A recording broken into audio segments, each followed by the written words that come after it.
Hi, everybody. My name is Damon King. I'm a certified financial planner professional with ChappelWood Financial Services. But today I am your instructor for the role of insurance and income planning. I want to thank Larry for what I'm sure was a fantastic introduction.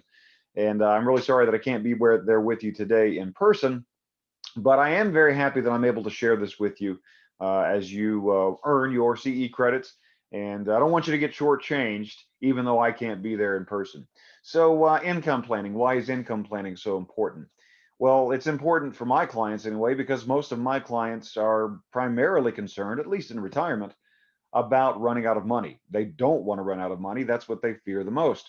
And so income planning is a key part of the service that I provide to my clients. I'm sure it's a key part to the service that you provide to your clients, in addition to all the various other things that you do for them. So we're going to talk about generating income. We're going to talk about what goes into an income plan. We're going to discuss different kinds of insurance. Social Security. Yes, Social Security is social insurance. We're going to talk about annuities. We'll talk about life insurance and long-term care. Uh, we're going to examine the tax treatment of these different kinds of insurance. Different insurance is taxed differently once you begin receiving benefits. So, let's dive in. Okay. Here's a little bit about me. Again, I am a wealth management specialist, investment advisor, and certified financial planner. And I love teaching. I love teaching this kind of material. So, what do your clients fear the most?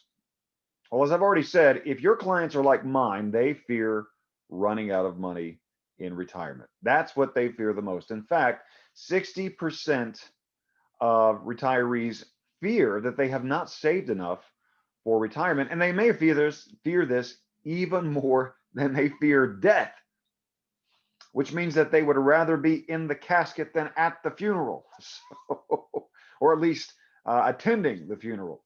So this is something that is very important. You've got to make sure that you help your clients and you not run out of money. And it's a challenge right now, right? Because we're living even longer. For a while, life expectancies weren't much more beyond 75 years. But now we're seeing life expectancies creep up into the mid 80s. Here in the next, by 2030 or so, by 2035, life expectancies are supposed to be around 90. Okay. It's especially important for women. Women live longer naturally anyway. And today, 60% of the wealth in the United States is controlled by women. And that number is even going to grow larger. They simply live longer. So, those of you with female clients, those of you who are ladies watching today, you have a 90% probability of managing your family's wealth by yourself at some point. This is also true for your female clients. So, it's very important that we help women to create an income plan. My clients, I'm sure your clients too, worry about generating investment income in retirement. They worry about making a Social Security mistake. They worry about losing their money in a market crash. I mean, look what happened in 2020. We had a huge black swan event. No one saw the coronavirus coming, and no one certainly saw the economic fallout of that in the months right after that. But the market recovered, as it always does. I mean, it is true. There's one fact, and that is the market has never failed to recover a high point that it once had and then go past it. And that's exactly what happened when we had the flash crash in 2020 due to the coronavirus. It was a V-shaped curve, right? A steep down and a steep up. And generally speaking, it's still going up. We're at new records now. The S&P is at new records. The Dow is at new records, things like that. But your clients still fear losing money in a market crash. Medical expenses. If you make it to the age of 65, you have a 70% probability of needing some kind of long-term care at some point in your life before you pass away. That's just long-term care. That doesn't even include daily and annual medical expenses.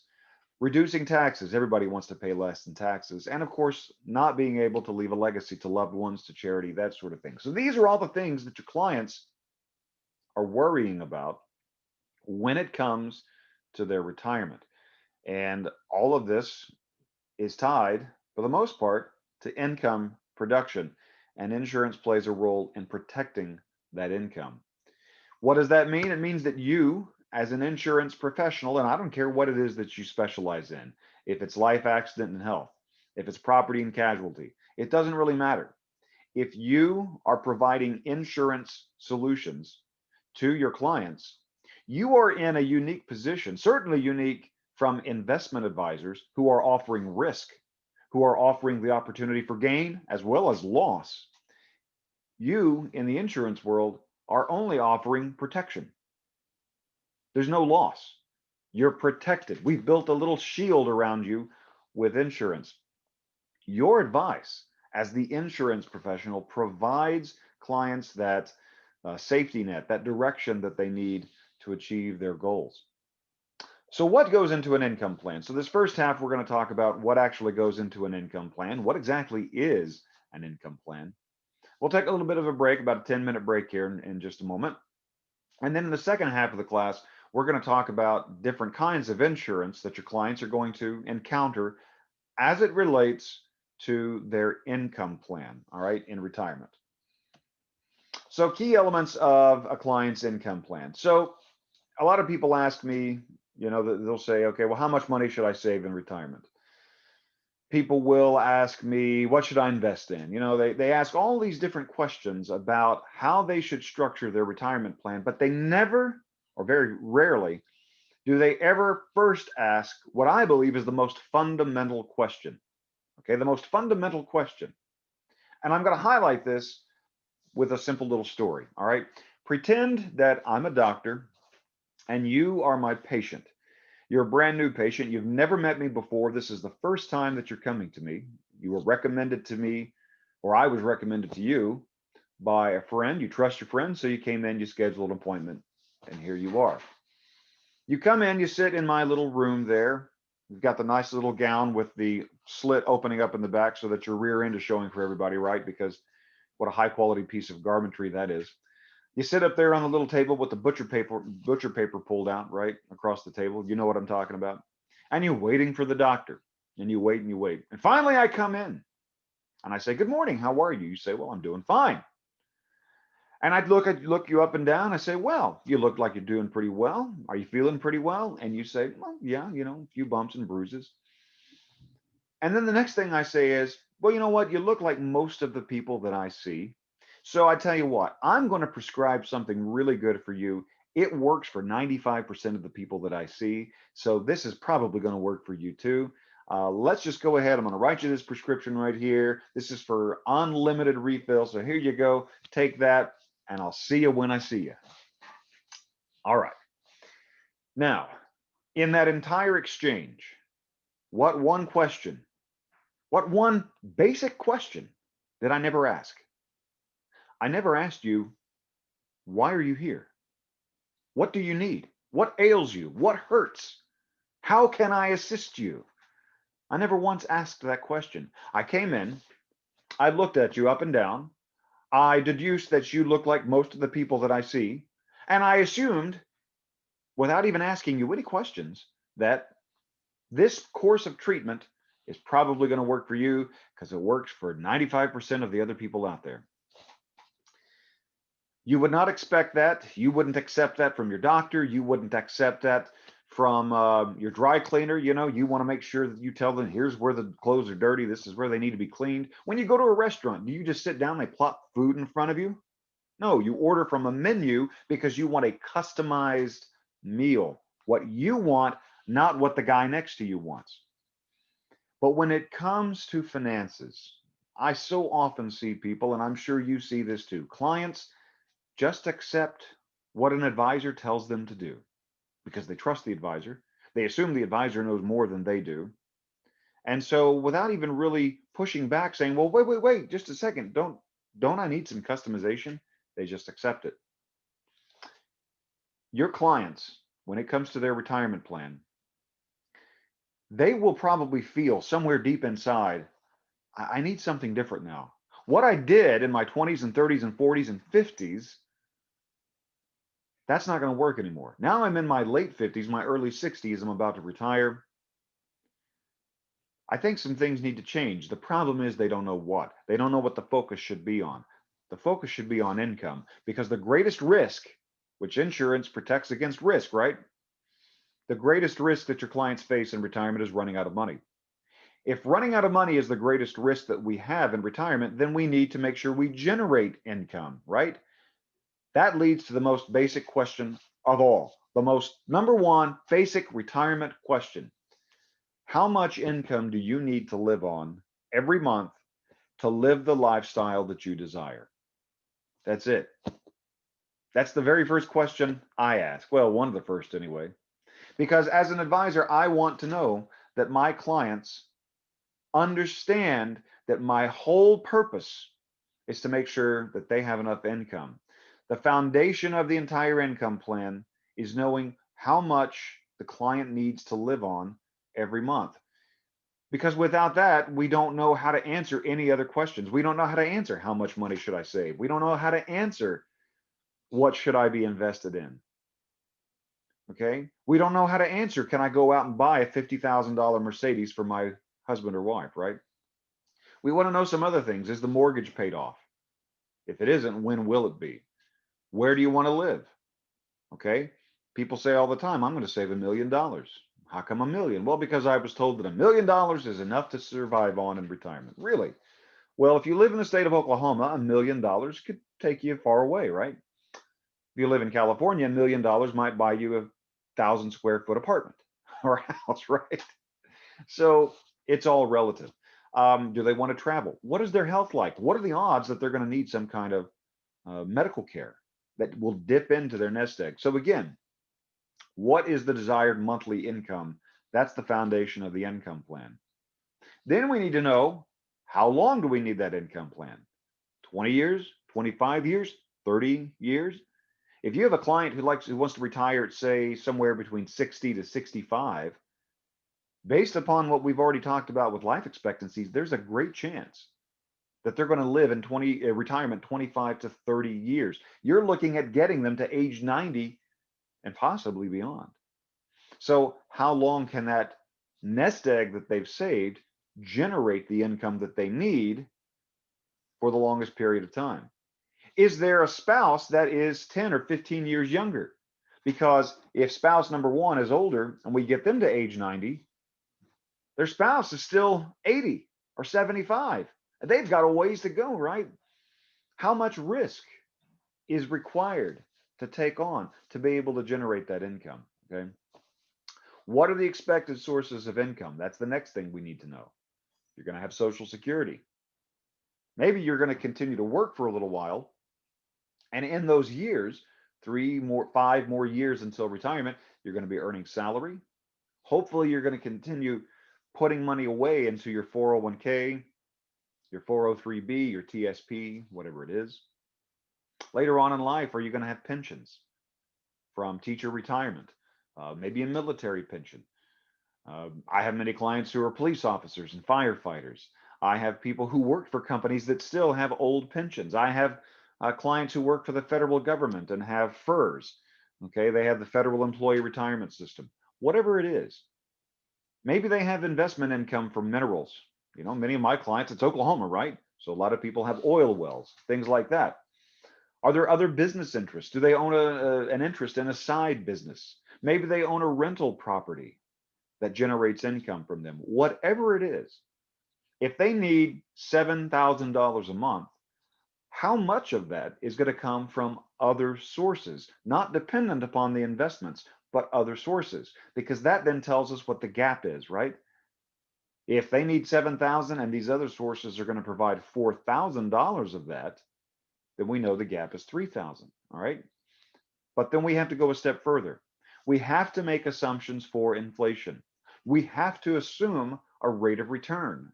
Now, when I'm dealing with inflation for my clients, I typically use a rate of 3% because over time, 3% is about the historical average that inflation is. Okay, over 50 to 100 year periods of time, even over a 30-year period of time, which is going to be the average retirement period, you're looking at an inflation rate of around 3%. So I tend not to build an income plan that assumes less than a 3% rate of inflation. Then what about the return? Okay. A lot of people want to chase returns in the market. Okay, they want to get those double-digit returns. I want to get double-digit returns. Everybody does, right? But you can't build an income plan based on that because that's unrealistic. Over time, yes, possibly. But here's the problem. The full market, the S&P 500 index here in the United States, the average return of the S&P 500 over a 10-year period is about 10%. Not too shabby. The problem is the average client in retirement, if you've got an older client who wants to be retired, chances are they're not looking to take on the amount of risk required to invest in the entire S&P 500. When they were younger, yes. When they're older, no. They want to dial back on the risk. So if you're going to dial down on the risk, it doesn't make sense to expect market gains, S&P gains, if you're not going to take on that risk, right?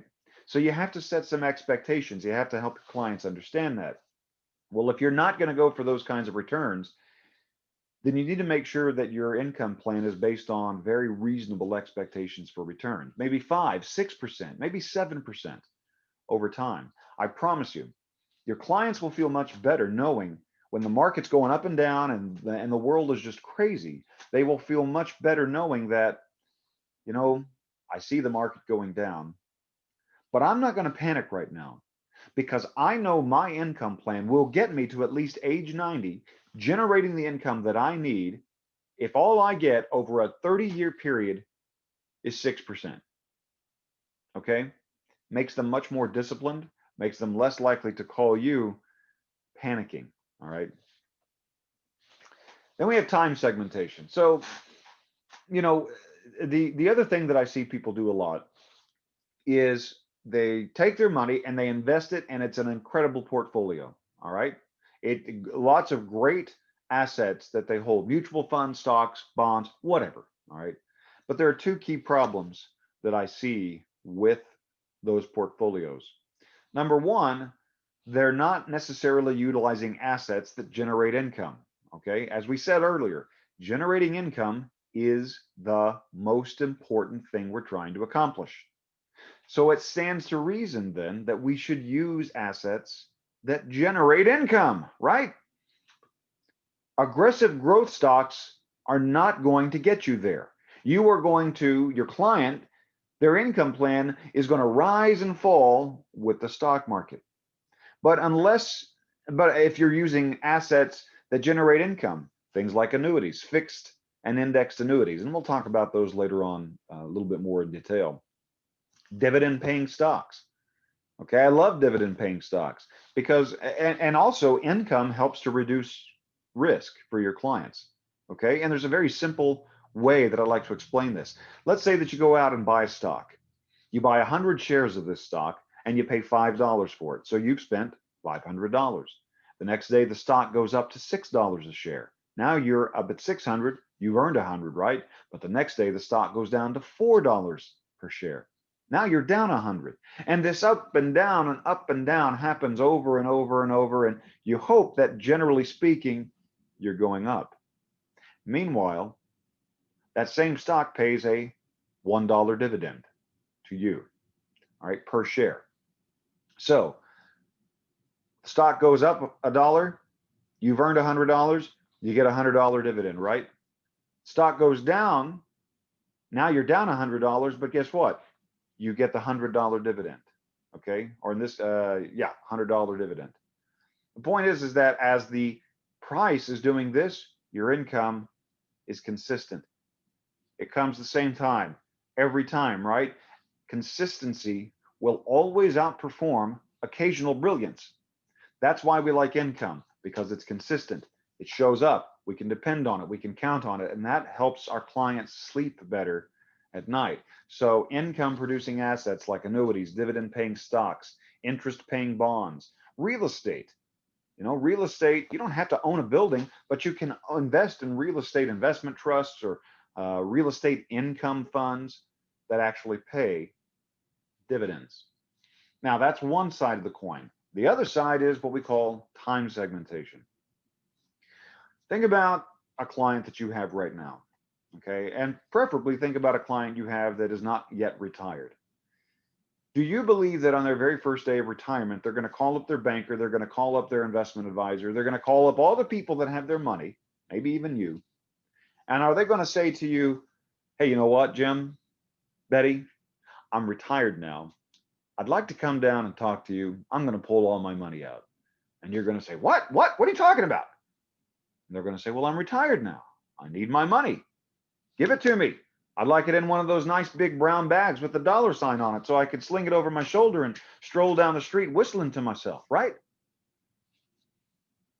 Here's the deal. Nobody needs all their money at the same time, right?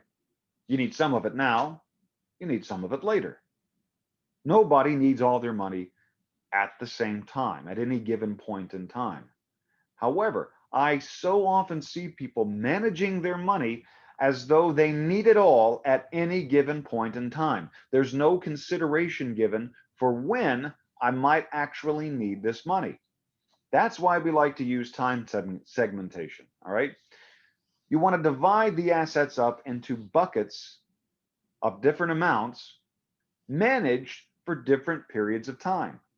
So if your client is retiring, and you've got one phase of life, which is the first 5 years of retirement, you want to make sure you have assets in that bucket that are very liquid, very safe, generating usable income because we need it. But meanwhile, you've got another bucket that I'm not going to touch those assets for 10 years. I've got another bucket. I'm not going to touch those assets for 20 years. Does it make sense to manage those assets the same way? You know the answer. It doesn't, right? So by setting this up, you're doing yourself a favor as well as your client, because later on, I guarantee you, especially if you're an investment advisor as well as a licensed insurance professional, and you manage assets in the stock market, when we have tough years and their more aggressive buckets of money take a hit, they're going to come in, they're going to look at their statements, they're going to see that, and they're going to want an explanation. And what you're going to tell them is, hold on just a moment. Yes, we took a hit right here. But remember, we're not using this money for 20 more years.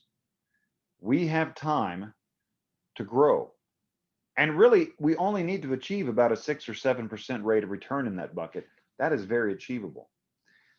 The near term bucket, where you're actually taking your income, this bucket of bonds or cash or whatever it is, that bucket has not been hurt at all. In fact, it's up. Okay. So the bucket that you're actually taking your income from is performing well relative to its target. The back end needs a little bit of work, but we have time. That is why you want to use time segmentation. That is why you want to use different assets doing different things so that your clients don't worry too much. Now, we are going to take a break here, probably another 25 minutes or so, or another 20 minutes. So don't worry, we are going to take a break. Here's some tax considerations. Okay, so that's another aspect of income planning. Knowing how certain streams of income will be taxed. All right. Nobody likes paying taxes.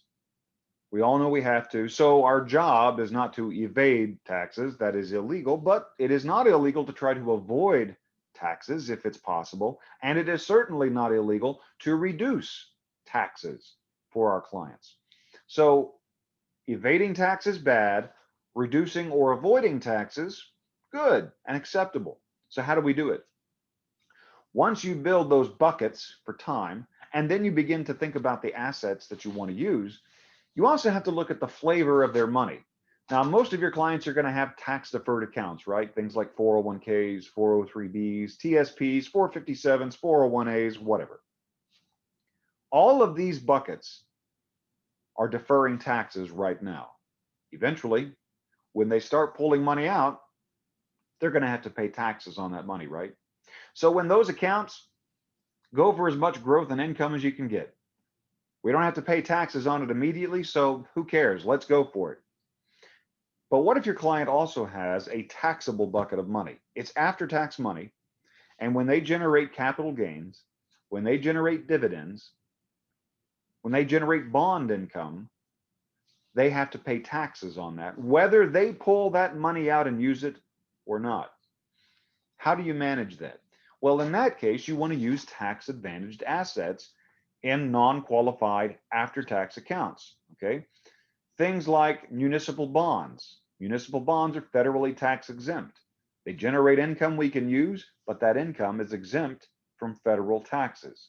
So that's a nice asset to use. What about dividends? There was a story that went around, and it still goes around, but I first heard it several years ago. And the story was that Warren Buffett pays less in taxes than his secretary. And everybody was up in arms. They couldn't believe it. How could a billionaire pay less in taxes than his poor, underpaid, overworked secretary? Well, the story was slightly misquoted. All right. Warren Buffett pays more in dollars, tax dollars, than his secretary. What the headline should have read was Warren Buffett's tax rate is lower than his secretary's. Now, how is this possible? It is possible because Warren Buffett understands the tax code and how to use it to his advantage. The vast majority of Warren Buffett's income comes from long-term capital gains and qualified dividends. He's not taking a paycheck, W-2 income like that. W-2 income or 1099 income that you receive as work that you do, which is what most people do. Most of your clients receive a W-2, right? They get a paycheck, the taxes are withheld, and then they get a W-2, right? That income is taxed at ordinary income tax rates. Those distributions from their tax deferred accounts later in retirement, those are going to be taxed at ordinary income tax rates. However, dividends, qualified dividends, for most taxpayers are taxed at 15%. Even for Warren Buffett, at the very top tax bracket, the most he's paying for tax rate on dividends is 20%. Add in the 3.8% net investment income tax, okay, and additional Medicare taxes, things like that. And still, his top tax rate is about 23%, which is still lower than the average ordinary income tax rate. Long-term capital gains, same thing. They enjoy lower tax rates, 15% for most people, 20% for top income earners. If you can help your clients own the right kinds of assets, you can help them manage their tax burden. You need to know how Social Security is taxed. First of all, you need to know that it can be taxed, and then you need to know how it is taxed.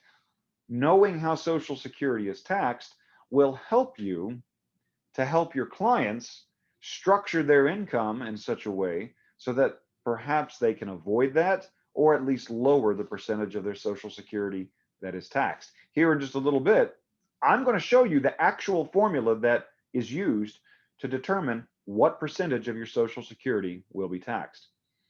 Then you have things like health savings accounts. How can we use a health savings account as part of a plan, an income plan? Okay.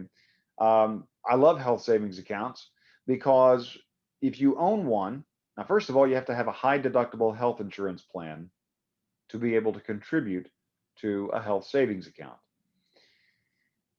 If you do that, the money that you contribute to the health savings account lowers your taxable income. Okay, so it helps to reduce your taxable income, just like contributing to a 401k. Later on, when you use that money for qualified medical expenses, those distributions are tax-free. You don't have to pay taxes on those. But when you turn 65 years old, something magical happens with health savings accounts. And this is what I really like. Number one, when you turn 65, you can use the money, your clients can use the money in their health savings accounts to pay for their Medicare premiums, Part B and D, okay? So those premiums don't have to come out of their Social Security check. They can actually use the health savings account to pay those premiums. You can use the health savings account starting at 65 to pay for long-term care insurance premiums. So if you sell your client a long-term care insurance policy and they really start to wonder, how am I going to pay for this? If they've got a nice fat health savings account sitting over there, you can remind them, well, your HSA will be able to pay those premiums later on in life. But another key feature of a health savings account, starting at 65, let's say that your clients don't necessarily have a lot of medical expenses, but they've got $80,000 sitting in this HSA that they've saved up over time. They're never going to use all that money, and they're wondering, what the heck am I going to do with it? Starting at the age of 65, You can use the money in a health savings account just like a regular retirement account. You can use it for non-medical expenses. Now, you're going to pay income tax on those because it's not a qualified medical expense, so that distribution will be taxable. However, the 20% penalty that you ordinarily would pay before the age of 65 goes away. So I have many clients that once they've maxed out their 401k, they've maxed out their IRA contributions, they will max out their health savings account as well. Why? They're reducing their taxable income today, and then later on in life, they can treat the HSA just like any other qualified retirement account. So it's not necessarily designed for that, but it is allowed. You need to know that so that you can help your clients. And then you have legacy planning. Okay, that's another key part of an income plan that a lot of people want. They want to be able to leave money to a charity. They want to leave money to their loved ones. Obviously, insurance can play a huge role in this, whether it's life insurance to be used as a wealth building tool. Maybe you want to leave your family $1 million. You don't have $1 million to leave them. You're going to use every dime that's in the bank and in your investment accounts. But you go out and buy a $1 million term life policy for just a little bit of money. And when you pass away, they get $1 million. Okay.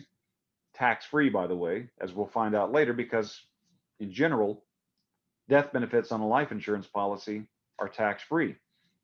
You leave them an IRA, you leave them some other kind of asset, chances are there's going to be some kind of either income tax or capital gains tax on that. So life insurance can be a great way to leave a tax-free gift to build wealth for your family when you're gone. Okay. Now I want to share this quick story with you, and that really highlights the importance of income planning. I had a client that at the age of 63 was laid off from his job. And he wasn't quite sure what he was going to do. And he decided that he was just going to go ahead and retire. And at the time, I asked him, okay, so, what's the plan here? He said, well, I'm going to live off of my cash. I'm going to go ahead and claim Social Security because I probably need it. And, I just hope my money lasts. I don't know what else to do. And I said, hold on a second. Let's put together an income plan.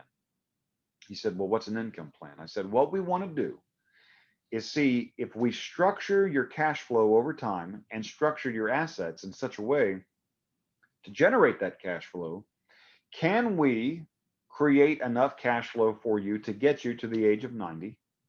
Do you even need to claim Social Security early? Because if he claimed Social Security at 63, what would happen? He would take a reduction in his benefit, right? So the point to all this is, we put the income plan together and we helped him to see that if he started taking distributions from his investment accounts at age 63, that for the first 3 years of his retirement, 63, 64, and 65, he could live off primarily his investment income. He had a small little pension that we threw in there. And then you see there, starting at age 65, the gold bar goes up. That gold bar represents Social Security coming online. That's his full retirement age. And now he gets his full Social Security benefit. Takes the pressure off of the investments. Okay. Now you see as time goes by, through his 60s, 70s, and 80s, the gold bars, which represent the Social Security and pension, they don't go up all that much, right? But the blue bar continues to go up. We have to take more and more money out of our investment accounts.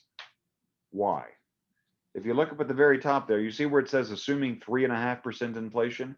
When I built this guy's income plan, I whacked him with a really good 3.5% rate of inflation, which I know is high.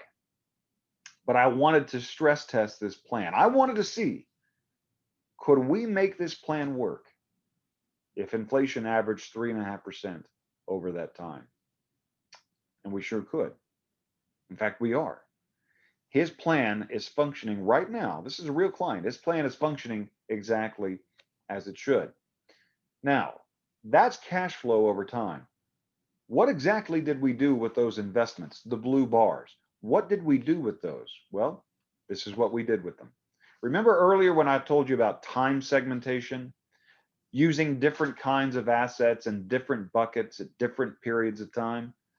That's what this is, okay? Time and asset segmentation.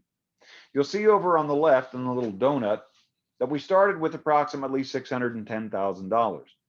Our job was to divide that money up into different phases of time using different assets, targeting different rates of return to make his money last.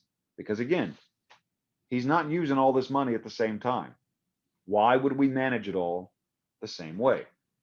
So for example, bucket number one, you'll see was phase one is for 3 years. Those were the first 3 years right here, 63, 64, and 65. He's going to lean on his savings pretty heavily. So we went ahead and carved off 3 years worth of cash basically in phase number one.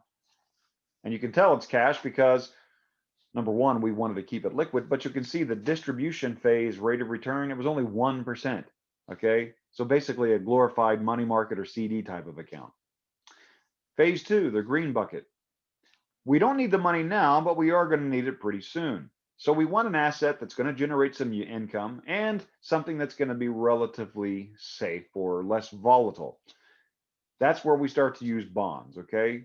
We start to use investment grade corporate bonds, maybe some high yield bonds, maybe some municipal bonds, whatever, but bonds that generate income. While it's growing for the 3 years, we're targeting a rate of return of 3%.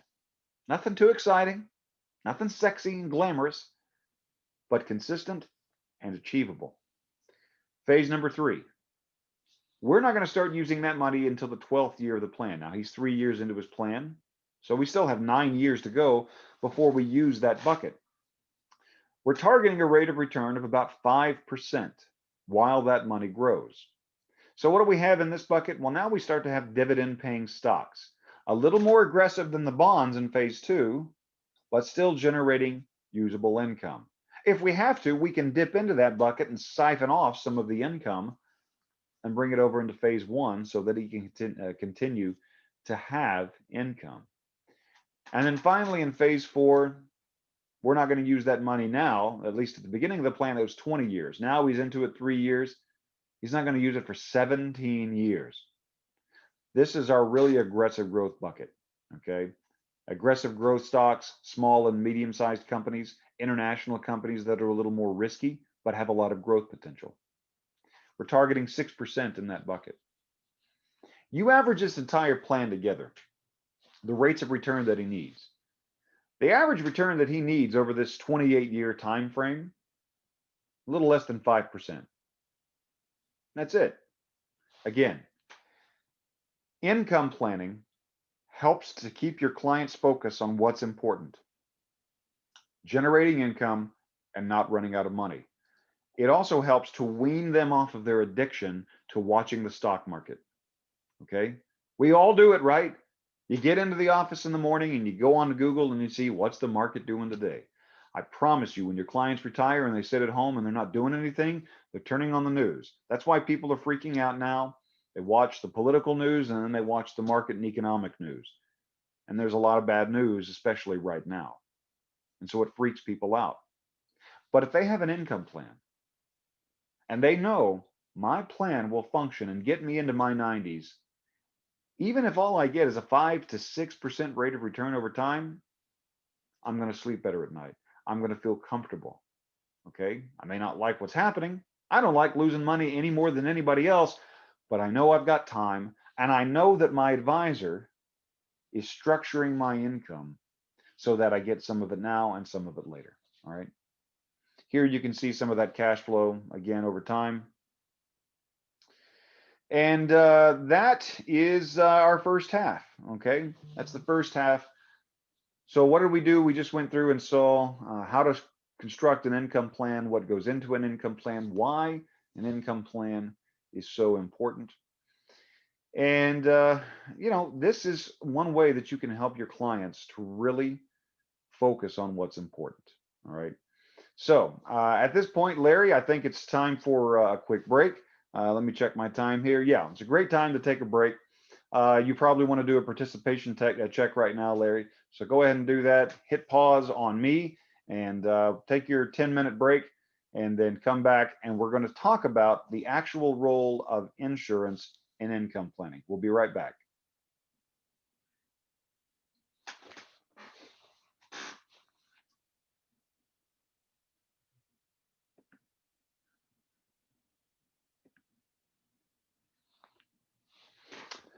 All right, welcome back. Hope that you had a great break. Maybe you got a cookie. If you're doing this from home or your office, you got a cookie, a cup of coffee, answered some emails, all those wonderful things that we have to do whenever we do this kind of work, but this is important, right? You've got to get your continuing education. Your clients are expecting you to do that. So I'm going to go ahead and I'm going to set my little timer here again, okay, to make sure that I don't go over time. And we're going to stop in another 50 minutes or so. So right now it should be pretty close to 4 o'clock in the afternoon. So we're going to stop around 4:40, 4:50, and then you'll be done for the day. So I know that the only thing separating you from freedom is me. And that makes me the most hated man in the world. So let's go ahead and get started now. The role of insurance in income planning. All right. So insurance plays a key role in a client's income plan. We've already talked about how to build the income plan, what goes into it. Insurance, as we've already established, is the safe money. It's the safety net. Your clients are walking the tightrope that is the stock market and just retirement in general. Insurance is that safety net that's underneath them. So if they fall off, it's going to catch them, or at least it's going to lessen the blow, right?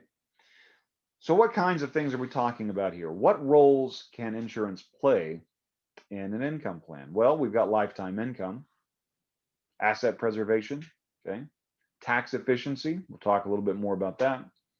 Medical and long-term care, huge expenses. And of course, legacy planning. Most people want to leave some kind of legacy to their family or to charities that they care about. Some of the types of insurance that your clients are likely to encounter: Social Security. Yeah, Social Security is a form of insurance. It's social insurance. In fact, it's the largest social insurance program in the world, or one of the largest.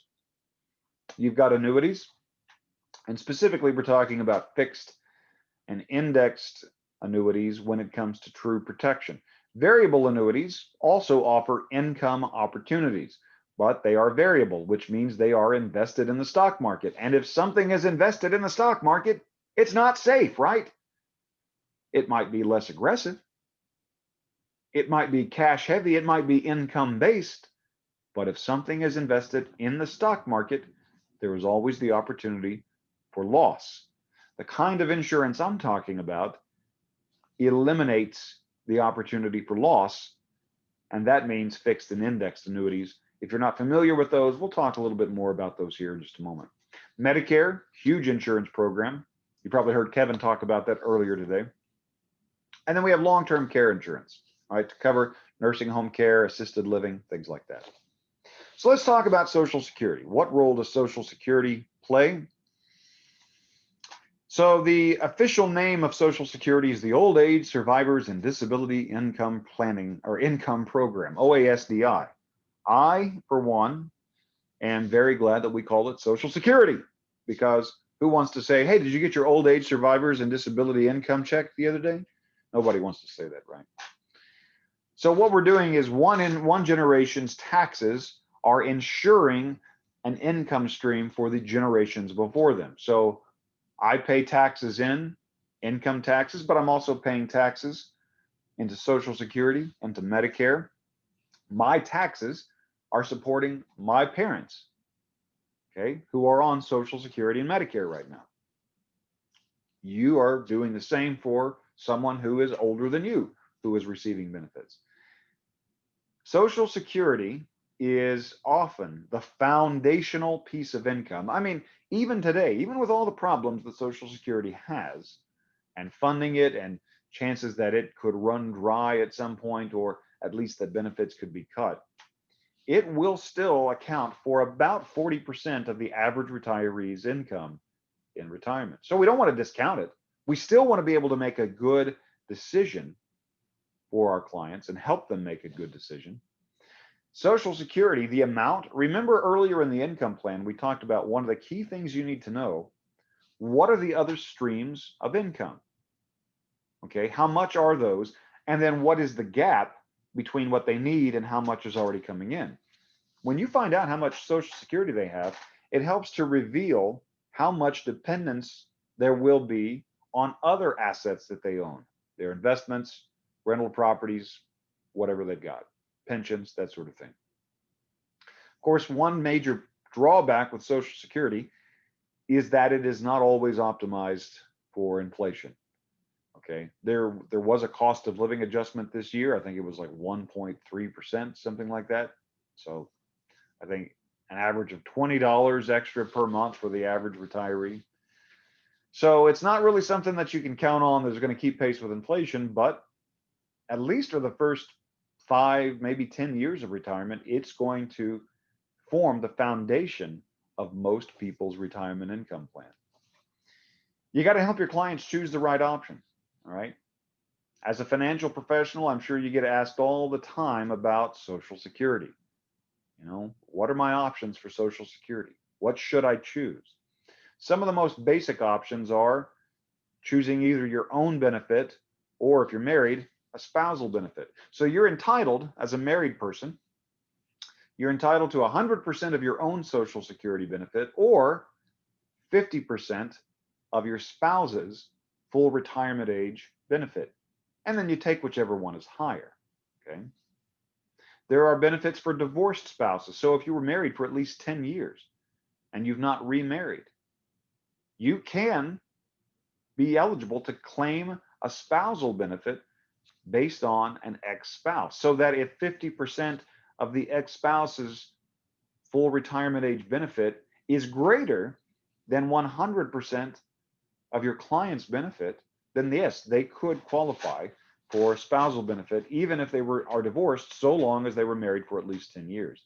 Then you've got survivor benefits. Now, survivor benefits are really important. Kind of interesting too, because survivor benefits are on a completely different track than spousal and personal benefits.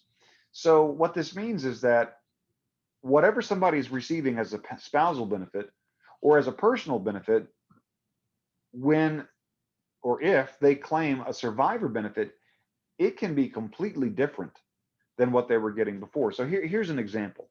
Let's say you have a client that claimed their own benefit at the age of 62. Now, 62 is when you're first eligible for Social Security. So they claimed their benefit at the age of 62, or the spousal benefit, okay? Whichever one was higher. Now, claiming at 62, what does that mean? That is less than full retirement age, right? So your full retirement age is based on your birthday. If you were born after the year 1960 or after, your full retirement age is 67. If you were born in 1954 or sooner, your full retirement age is 66. But if you were born in 1955, full retirement age is 66 and 2 months. 1956 is 66 and 4 months. 1957, 66 and 6 months. So they add 2 months to your full retirement age for every year past 1954 that you were born until you get to 1960 and your full retirement age is 67. So if you claim Social Security younger than your full retirement age, you are going to take a reduction in your benefit. Your clients will take a reduction in their benefit. How much of a reduction? It averages out to a little over 6% per year that they claim early. So that if you claim Social Security a full 4 years early, let's say, then you're going to take about a 25% reduction in your Social Security benefit.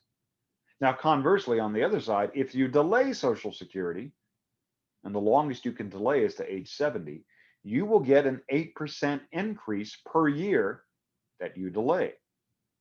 So that if your full retirement age is 66 and you delay 4 years, 4 times 8 is 32%. So you're looking at a 24 to 32% increase in your Social Security if you delay to age 70. Now, back to the example.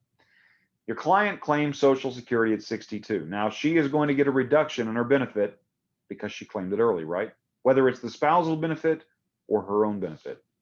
A number of years goes by, and her husband passes away. Now, when her husband passed away, he actually waited to claim his Social Security until he was, 68, 69 years old. He actually got an increase in his benefit because he delayed. Can the wife, the surviving wife, can she switch from her benefit, either her personal or spousal benefit that was reduced because she claimed early? Can she switch now to the survivor benefit and receive exactly what the husband was receiving? The answer is yes. Because the spousal and personal benefits are completely different buckets of money than the survivor benefit, okay? So she claimed Social Security early and got a reduction. But later on, when her husband passed away, she's now over full retirement age. She is entitled to 100% of what her deceased husband was earning. So it's important for you to know the difference between personal and spousal benefits and the survivor benefit, because it is possible to switch from one to the other, and it goes both ways. Let's say that the spouse died early when the surviving spouse was 62. Could she claim a survivor benefit at that time? Yeah, she could. But again, she's under full retirement age, so it's going to be reduced.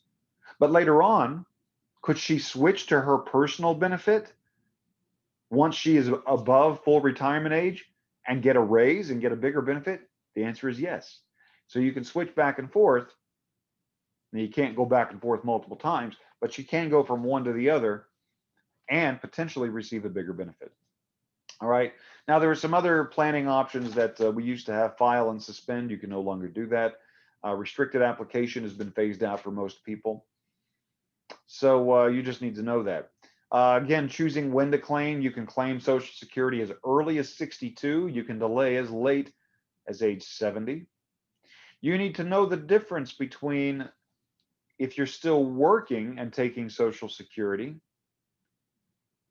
and if you're not working, because if you are younger than full retirement age and you are still working, you have earned income, and you are taking Social Security, especially if you're you're under your full retirement age, not only are you going to get a reduction in your benefit because you claim Social Security younger than full retirement age, now you're also going to be hit, since you're still working, you're going to be hit with what's called the earnings test.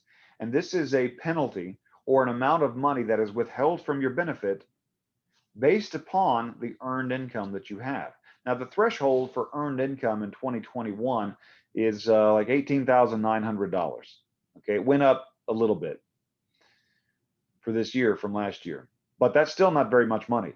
So every dollar that your client earns above that $18,900 benchmark, every dollar that they earn above that, for every $2 that they earn above that benefit, $1 will be withheld from their Social Security benefit. All right. So you need to know what the earnings test is. And if they are working and taking Social Security and younger than full retirement age, you need to let them know it might be advisable to wait to claim Social Security until you're at least full retirement age or no longer working. Okay. So those are some of the things that you need to know. Taxation of Social Security. Now, we've already talked about the earnings test, a kind of a penalty that comes, but there's also income tax on Social Security. And a lot of people are like, what? Social Security is taxed? Are you kidding me? I had to pay taxes into the system to fund it, and now I actually have to pay taxes on my benefit? The answer is you could. All right. It's based on something called your provisional income. The key thing you need to know is the more taxable income that your client has, the more likely it's going to be that they're going to pay tax on a very high percentage of their Social Security benefit. But you also need to know that distributions from Roth IRAs are not included. Distributions from Roth IRAs are tax-free. As a result, they are not counted as part of adjusted gross income, and since they're not counted as part of their AGI, it will not go towards taxing their Social Security benefit. All right. I want to show you really quickly how to calculate this. All right. How does this provisional income work? So It's going to be the total of three numbers. Okay, so they're going to add three numbers together. The IRS will. First of all, they're going to add gross income from all sources. All right. If it's taxable income, it's going to be included in this. So we're talking about W-2 income, talking about 1099 income, whether it's from employment or investments. All right. So if you have capital gains and dividends from investments, if you have rental properties or mineral royalties that you get from oil wells and real estate that you own, that's going to be included. If you go to Las Vegas and you win the $50,000 jackpot, that's going to be included. Gambling winnings are part of that. If you're divorced and you receive alimony payments, that will be included. Okay. Anything that is taxable income is going to be included, number one. Number two, they're going to add municipal bond income or tax exempt income. And this is one that really kills me, because earlier I told you we love to use municipal bonds inside of a taxable account because that income is federally tax exempt. So it's a great asset to own for your clients to lower their tax bill. But for purposes of determining how much of your Social Security gets taxed, they bring that number back into the equation. And then finally, the third number that they're going to add to this is half of whatever your Social Security benefit is. You're going to add all three of these numbers together. And depending upon the sum of these numbers, and depending upon whether you file a single or a joint tax return, that is what will determine how much of your Social Security gets taxed. So for example, let's say your client files a single tax return.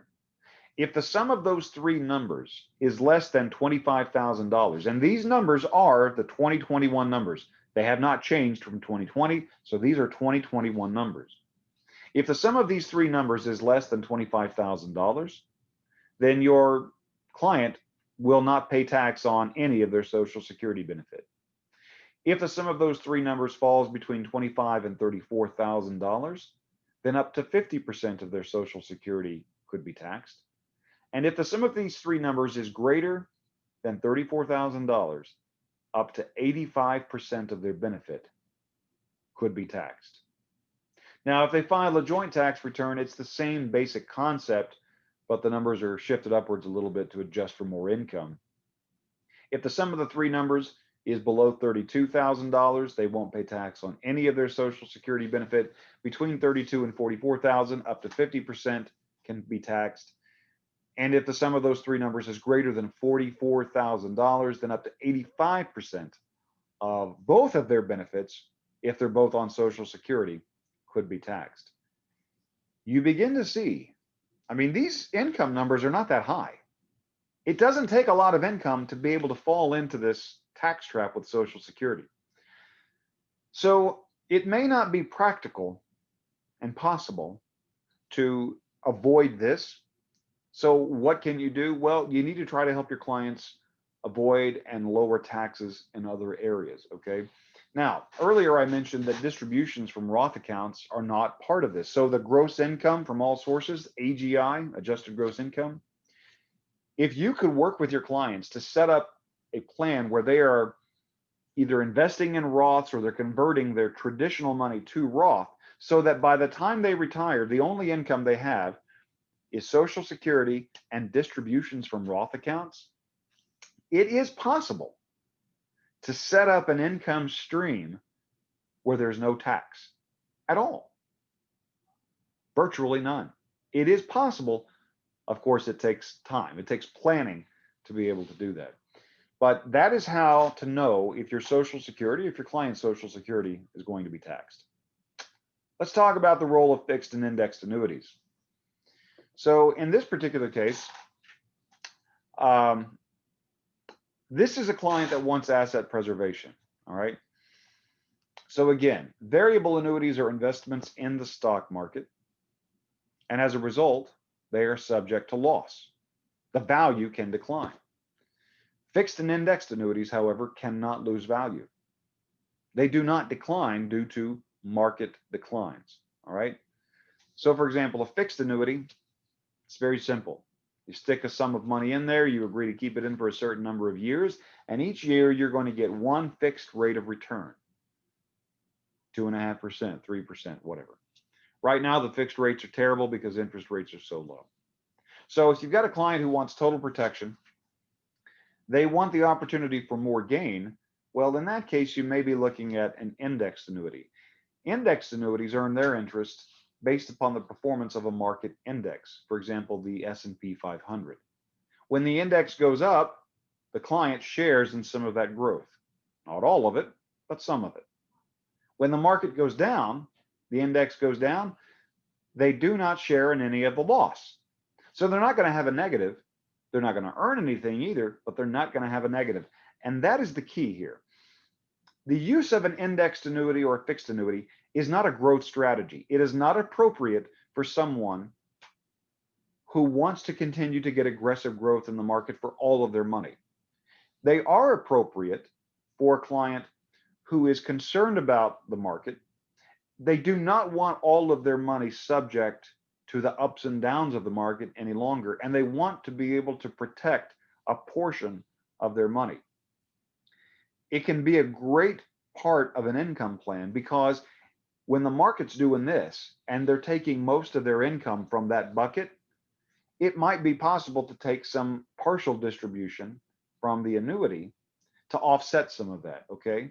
In fact, we do that all the time with our clients. If we have years where the market is down and we don't really want to take distributions from the investments, we might take it from the annuity instead to give the investments time to recover. So it can provide a great source of income. It can provide a great source of protection for a portion of your money. I say a portion because I can't think of very many opportunities when it would be appropriate to put all of a client's money into a fixed or indexed annuity. I mean, I can't think of too many, all right, because they're just not going to grow fast enough. They're not going to grow enough over a 30-year period of time to be able to provide the kind of growth and income that your clients are going to need. So it's designed for modest growth over time. The average that I've seen, the average indexed annuity is going to get 4 to 6% over a 10-year period of time. Okay, that's about what it's designed to do.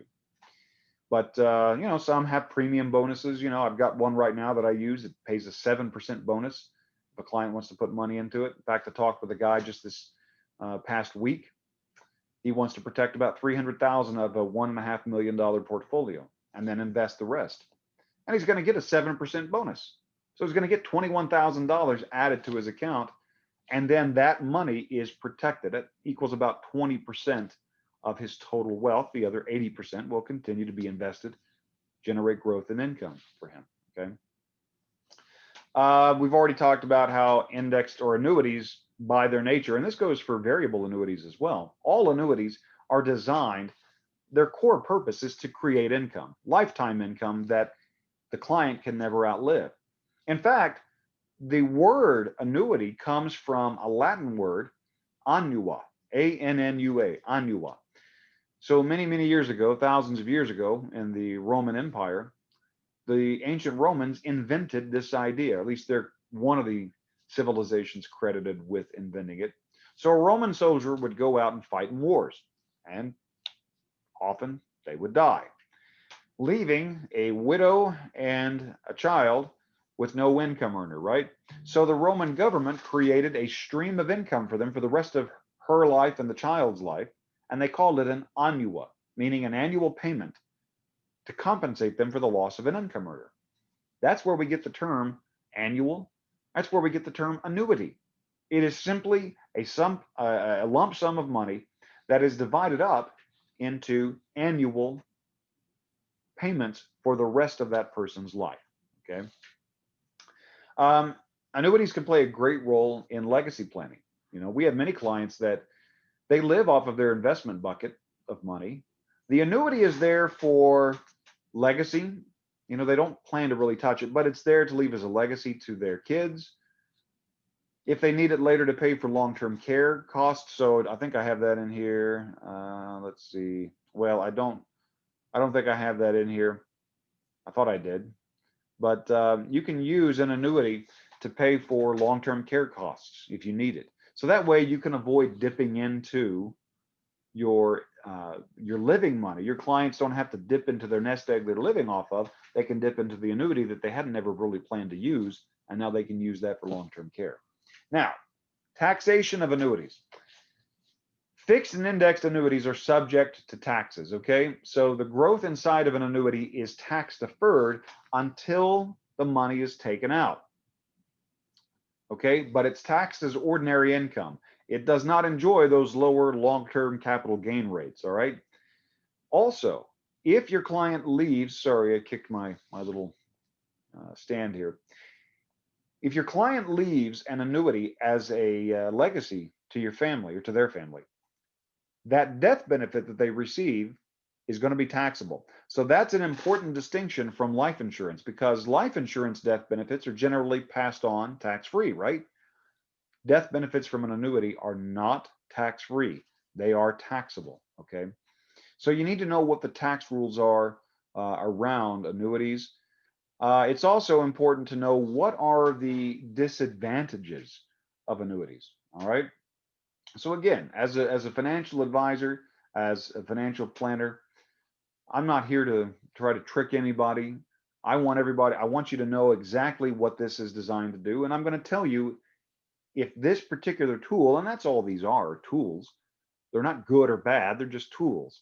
So if you are comfortable with locking your money away for a certain period of time and not touching it and not touching too much of it for too soon, if you're okay with that, then this might be appropriate. But if you need all that money and you need it to all stay very liquid, then an annuity is probably not the best choice for you, because the money must be held for a period of time to avoid surrender penalties. The other thing, annuities may not keep pace with inflation. They're not designed for aggressive growth. And as a result, they may not keep pace with inflation. Client needs to know that. That can also be difficult to understand. Okay. That's one of the chief complaints about annuities, is that the professionals who sell them don't often explain exactly how they work. And then the client realizes later on, I'm locked into this. I didn't really understand what I was doing when I got into it, and I wish somebody had explained it. So you need to just be able to explain those things. And my thought is, if you can't explain it in one or two sentences or a paragraph, a simple paragraph, it might be too complex. Okay, you might need to try to keep things more simple. Let's talk about the role of life insurance. All right, now life insurance is one of the most basic forms of insurance. It's one that most people understand. I call it kind of one of those core insurances that you're introduced to very early on. You get your auto insurance first, right? But then later on, when you go off into the world, and especially when you get married and have kids, what do? You go get life insurance, or at least you should. To me, life insurance's primary role is income replacement. Again, this presentation is all about the role of insurance and how it protects the ability of a client to generate income. To me, the most valuable asset that any of us ever own is time. All right. The more time we have, the more valuable it is to us, right? At least in terms of growing our money. The second most valuable asset that any of us will ever own is our ability to generate income for ourselves and for our families. So we must protect the loss of it with our lives, right?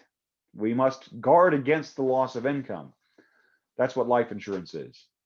Income replacement for the loss of a parent, loss of a spouse or divorced spouse, maybe the loss of a key business person. You know, my partner at the firm I work with, I have a life insurance policy. I own a policy on her life, so that if she passes away, she was the founder of the firm. If she passes away, I will receive a $500,000 death benefit to be able to help me buy the firm from her estate. You know, it's a buy-sell agreement, basically, is what it is. It can also be used as a potential income source. You know, if you've got a cash value life insurance policy, life insurance can be used for that type of role. Unlike annuities with a death benefit that is taxable, generally speaking, the death benefit on a life insurance policy is tax-free. There's no taxation. So if your client is looking to leave a legacy to their family, it might be best to leave a life insurance policy. Okay, so in this case, it's not about income replacement, it's about legacy planning. And so it might be best to leave a life insurance policy, because you can buy quite a bit of life insurance by leveraging just a little bit of money, right? You can buy $1 million for far less than that. And that way your client preserves their other wealth to live on. And then when they pass away, they leave $1 million to their family if that's what they want to do. Let's talk about the role of long-term care insurance. Now, earlier I told you that if you make it to the age of 65, you have a 70% probability of needing some kind of long-term care before you pass away. Now, that might mean that you have to go into a nursing home. It could also mean that you just need assisted living or an in-home health aid, something like that. The point is, these services are not cheap. And there's a high probability that your client is going to need it. So it's a simple question, right? If the probability is high, then how are we going to cover this very probable situation? How are we going to pay for it? Well, you basically have two options, right? You can self-insure with the money that you've saved, or you can purchase insurance to help protect against it. So long-term care insurance helps to defray those costs. A lot of people mistakenly believe that Medicare is going to cover all these costs. The maximum that Medicare will cover for these kinds of things is 100 days, and only 20 days will they cover all of it. The other 80 days, they cover part of it. And that's only if the client meets other requirements before that. So long-term care insurance can play a huge role in preserving wealth, because if the client goes into nursing home and they don't have long-term care and they do self-insure, unless they've got a spare $300,000 sitting around somewhere, what are they going to do? They're going to have to dip into the wealth they've saved to live on. And so they're not going to have that to live on anymore. They're not going to have the money left to leave as a legacy. There's a really great study out there, and I encourage you to go Google it. It's called the Genworth Cost of Care Survey. They do it every year. I'm assuming that the 2020 numbers will be coming out here very soon. But for 2019, every year what they do is they go out and they see what is the average cost of nursing care and assisted living and that sort of thing. And they take a national average, and then they do it by state, they even do it by city. So for example, in 2019, the average cost of 1 year of nursing home care in a private room nationally was about $93,000. Okay, $93,000 a year. That's the average. Now in the Oklahoma City area, it was a little less than that. It was closer to 80,000, 80 to 85,000. Okay. Moving up the scale, if you go into nicer places, you're going to pay upwards of $100,000. If you look at 10 years from now, what is the inflation going to be on nursing home care? That same average of $93,000 to $100,000 a year is going to be closer to $130,000 a year for 1 year in a private room. 1 year. Okay. Even in the Oklahoma City area, where it's lower than the national average, it's still going to be around a little over $100,000 a year. So again, I ask, does your client have a spare 300 grand just sitting around? Because the average length of stay in a nursing home is 3 years. All right. So 100,000 times 3 years, 300,000. So long-term care insurance can play a huge role. When long-term care benefits are being paid out and received by your client, generally they're not taxable. Okay, they might get a 1099 for it. In fact, they'll get a 1099 LTC for those benefits, but they're not taxable. All right, so they won't have to add those to their income. All right. Some other uses of insurance and income planning. So these are just a few things that I want to touch on before we end here. There is something called a qualified longevity annuity contract, or a QLAC.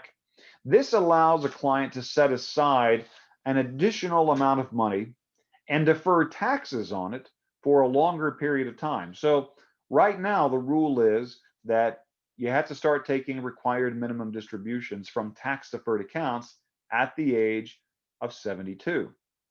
However, it is possible to set aside up to $130,000 inside of a QLAC and defer taxes on that money until the age of 85. All right. Now they'll still have to take RMDs off of the rest of their tax deferred money, but that $130,000 will be tax deferred until the age of 85. So It's not really designed for growth, anything like that. You can't even take partial withdrawals from it. It is designed to provide continued tax deferral and steady income much later on in life. All right. There are people who like to use IUL or indexed universal life policies for tax-free income. How does this work? Well, if you use non-qualified money, basically just cash, and you fund an IUL policy with periodic payments, equal payments over, say, a 5-year period, later on in life, you can take loans from that policy to fund your retirement expenses. Those loans from the policy are not considered taxable distributions. Those are tax-free. Now, if you don't pay the loan back, well, and then you pass away, well, then it reduces the death benefit. But the point here is not to, people use this necessarily not for the death benefit. They use it so that they can set aside cash, earn a little bit more interest than just simple savings, and then later on use it as tax-free income. All right. We've already talked quite a bit about a health savings account, so we won't go into that in a little bit anymore. We talked about business insurance, how you can use life insurance to cover you from the loss of a key salesperson, a key staff member, somebody who generates a lot of revenue.